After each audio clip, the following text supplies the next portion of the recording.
Your lunch looks like pig slop. With those words, my boss belittled the lunch that my husband and daughter had lovingly made for me. I'd put up with her insults for a long time, but this time I couldn't hold back, and I finally stood up to her. Her harassment escalated after I stood up to her. Then tragedy struck when my husband was in an accident, and our life was turned upside down.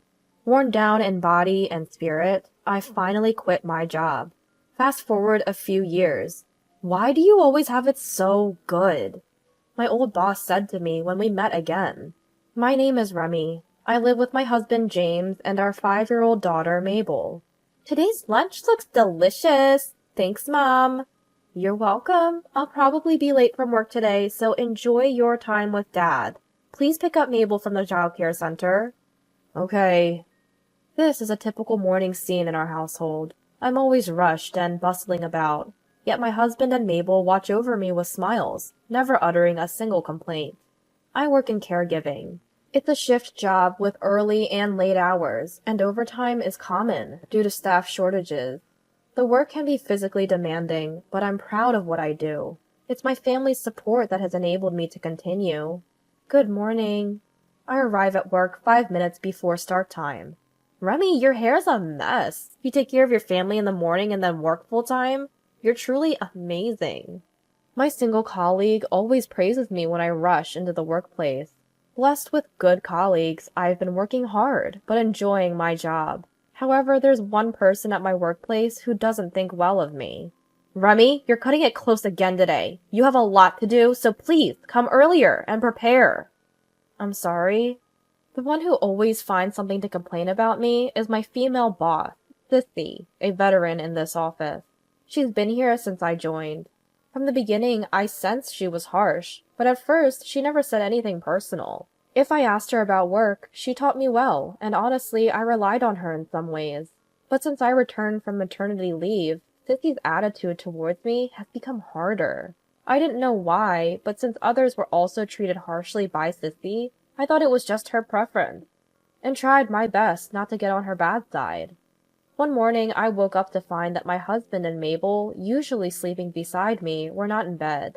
Seeing the sunlight coming through the curtains, I was startled and looked at the clock. The clock hands were pointing at 7 o'clock. Oh no, I have to make lunch!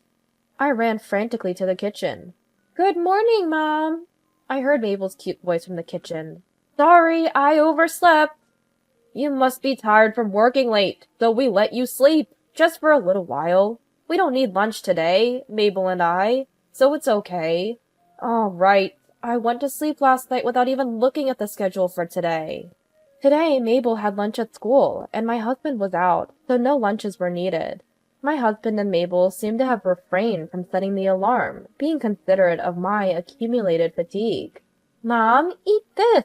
We made it together. Mabel said this, and she and my husband smiled at each other. In Mabel's hand was my lunchbox. It was packed with sandwiches filled with boiled eggs, ham, cheese, and chicken, along with vegetable sticks and fruits. You two made this for me? I was so surprised that my voice cracked. Recently interested in cooking, Mabel often helps prepare meals, but she's only 5 years old. She can't use the stove or knife without me watching. On the other hand, my husband usually only makes boiled eggs. These two seem to have made lunch for me. I felt like crying. Mabel, Dad, thank you so much. My feelings were so overwhelming that words could not convey them, and I hugged them both. Every time I eat the lunch you make, Mom, I get so energized. Today, eat this lunch and get energized too. Mabel's words made my husband smile too. How happy I am. Thanks to them, my fatigue was completely gone, and I headed to work feeling light and happy. Then came the long-awaited lunch break. When I opened my lunchbox, a natural smile spread across my face. Sandwiches with finger marks, uneven vegetable sticks, slightly crushed fruit. Everything was adorable. I could see the two of them getting up early in the morning and working hard in the kitchen. Every bite made me feel energized. What are you so happy about? I suddenly glanced to the side, and there stood Sissy. Sissy peered into my lunchbox. Wow, that looks disgusting. Your lunch looks like pig food. Sissy said, laughing. What? Pig food? Normally, I would silently endure Sissy's insults without responding, but I just couldn't stand her insulting my precious family. I couldn't forgive her for calling the food that my husband and daughter worked hard to make for me pig food. Enough is enough! I slammed the desk and yelled. The break room fell silent. Sissy was momentarily taken aback by my outburst, but quickly glared back. It's the truth. You shouldn't defy your boss like that. You won't get away with it. With that, Sissy stomped away, her footsteps echoing. My blissful time was ruined. I closed my eyes to calm my anger. It's okay. I have my husband and Mabel. Thank you for the meal. I had finished the lovingly prepared lunchbox, and I felt recharged with energy and courage. I'll do my best this afternoon. As I returned to my desk, ready to work, I found a pile of colorful files. Wait, wasn't I supposed to be in charge of rehabilitation this afternoon? That's the thing. Sissy told Remy to do this, all by herself. Colleague said, pointing to the stack of files. These were files related to inventory management. By herself? I'll help once you're done. Colleague whispered, glancing at Sissy, before hurrying away. Inventory now? And all by myself? Today's overtime is confirmed. From that moment on, Sissy's harassment of me only worsened. You've been sighing a lot lately. Are you okay? I'm having a hard time getting along with my boss. I love my work, though. At home, I tried not to think about work, but my husband and daughter were worried about my constant sighing. Mom, don't overdo it. Encouraged by my husband and daughter, I managed to keep working. Then one day during work, I got a call from an unknown number. Hello, this is Sunshine Medical Center. May I speak to James's wife? That's correct. Your husband was in an accident and brought here. Thankfully, his life is not in danger, but could you come here as soon as possible? What? Yes, I'll be there right away. My husband's in an accident? I tried to calm myself with deep breaths, but my heart races faster and faster. A colleague who was working with me looks at me with concern. Just leave the rest to me, Remy. Calm down. After I explain the situation, my colleague sends me off with these words. Rushing back to the office, I catch Sissy's eye. It seems my husband's been in an accident and has been taken to the hospital. Huh. Sissy responds indifferently without looking at my face. I need to leave early. Just go on then. It doesn't matter whether you're here or not. Without even looking at me, Sissy says this with an eerie smile. Sissy's nagging continues, but I ignore her, hurriedly prepare, and leave the office. Arriving at the hospital, I find my husband's left leg wrapped in bandages. Remy, I'm sorry to have worried you. I broke my left leg, but as you can see, I'm fine. My husband waves both hands to show me. I was told that his life wasn't in danger, but until I saw him, I was beside myself with worry. Don't scare me like that anymore. I'm sorry. Tears of relief overflow as my husband gently takes my hand. He broke his femur and will be hospitalized for 2 months. It will be a few months until he can return to normal life and work. From now on, I'll support the family. I declared this in front of my husband to bolster myself. From that day on, our life changed completely. Although it was already quite busy, now I had to care for my daughter, work, and handle my husband's laundry, all by myself. I could only sleep for about 3 hours. Moreover, I had to adjust my work schedule for my daughter's childcare, drop-off, and pickup. My colleagues said, "We help each other in times of trouble." But Sissy took every opportunity to put me down. You can't come early or stay late because of childcare? Normally, parents would help out or something. Anyway, it's because you're so spacey that you guys get into accidents. You and your family really are something, interfering with work like this. Huh. Sissy laughs snidely. If I could get my parents to come, I would have done so from the start. But both our families are far away, and there's no one nearby to rely on. Others were in the office, but no one cared. Well, if they spoke up to Sissy, they'd become her next target, so no one would risk defending me. I was already feeling constrained by having others do my work, but being criticized not only for me, but also for my family, had shredded my heart. That evening, when I stopped by my husband's hospital, he patted the bed, beckoning me to sit. Remy, something's wrong. You don't have to endure anymore. I had been desperately trying to be strong for the family, but my husband seemed to see right through me. I finally opened up to him about Sissy's harassment. After hearing everything, my husband quietly said, Remy, don't push yourself anymore. How about resigning from that workplace? Money's not a concern. As long as you're smiling, our family will be happy. My husband's words began to heal my battered heart. James, thank you. With that, I submitted my resignation the next day. You're just quitting your job in the end, huh? Ignoring Sissy's nagging to the very end, I tidied up my belongings and left the company I had worked at for 10 years. With extra time on my hands, I started cooking with my daughter, accompanying my husband in his rehabilitation, and cherishing the time spent with my family.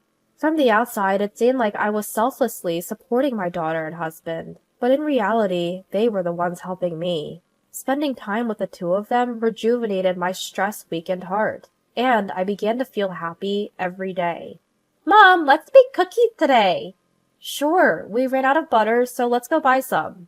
Now I have time to leisurely make sweets with Mabel after she gets back from the childcare center. Hoping for this blissful time to continue, I decided to seriously start studying. 4 years later, after finishing shopping and waiting for the elevator, I was called from behind. Remy, long time no see. A familiar voice. My body twitched in response. Turning around, the voice indeed belonged to my former boss, Sissy. I was at a loss for words, but Sissy continued. I live on the top floor here. Oh, really? I had been tense until then, but Sissy's words made my lips loosen. I shifted into work mode. Thank you for renting from us. What do you mean? Sissy couldn't understand my words. The owner of this high-rise condo is my husband. What are you talking about? Sissy's eyes darted around. In fact, my husband had bought this high-rise condominium when it was newly built 4 years ago. Then, right after that, he had an accident. While he was hospitalized, I quit my job and started studying frantically, taking over the owner's duties for the condo in place of my husband. Feeling suited for the owner's role, I continued to support my husband, even after he was discharged. I continued my studies, and now I own and manage a condominium myself. How do you like our high-rise condo? The view from the top floor is stunning, isn't it? By the way, a new condominium was built in the neighboring city recently, and I am the owner there. It's close to the station and very convenient. If you know anyone who wants to live in a condo, I can give you a brochure. Shut up! I was eagerly pitching, thinking that someone living on the top floor would likely have money. But Sissy interrupted my words, screeching. Why do you get to have all the good things? She's not my boss anymore, so I'll tell her what I really think. I made up my mind to do just that. What are you talking about? Working hard only to be belittled by you. What's so good about that? Sissy's face twisted in anger. You have a loving family, don't you? What? Sissy looked down, murmuring softly. If I had children, I wouldn't feel so miserable. Then Sissy revealed her inner thoughts in a voice so soft it was barely audible. According to her, she had married, but was unable to have children. She wanted them, but things didn't work out with her husband, who desired children too, and they divorced. As a result, all that remained for Sissy was her job, and she worked tirelessly to outperform everyone else. But every time she saw younger people getting married, having children, and taking a year of parental leave, she felt miserable. My busy mornings, rushing into work, seemed to her a symbol of happiness, and she was actually envious. At the same time, she couldn't stand my apparent happiness, blessed with a child and husband, and that's why she was harassing me. Hearing this didn't bring up any sympathy in me. Mixing personal feelings with work and harassing your subordinates is the worst thing a boss can do. I lost my job because of you. What you did is unforgivable. I said that and rode the elevator alone, closing the door. Sissy didn't apologize until the end and just stood there, looking down. Now, 3 months later, Sissy moved out of the apartment building. Rumor had it that after I quit, Sissy started targeting other staff who were raising children and continued harassing them, as she did to me. During this time, the company established a harassment consultation service due to stricter compliance in recent years. One day, there was an anonymous tip about Sissy's harassment, and the company conducted an internal investigation. They confirmed the facts and also uncovered that I had been forced to resign due to the harassment. Taking the situation seriously, the company decided to demote Sissy and transfer her to a lower-paying department. As a result, Sissy could no longer afford her rent and had to leave the high-rise apartment building. It's only what she deserved.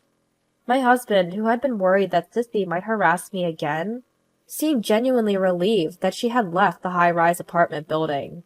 I'm really thankful that you encouraged me to resign back then. Me too. I'm always thankful to Remy. Let's keep it going.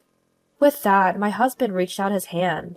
We shook hands and looked up at the vast sky. Our family's future will surely continue, just like this sky. Surrounded by the clear sky, we felt happiness in our everyday life together, as a trio. From the bottom of my heart, I wished to continue this way forever.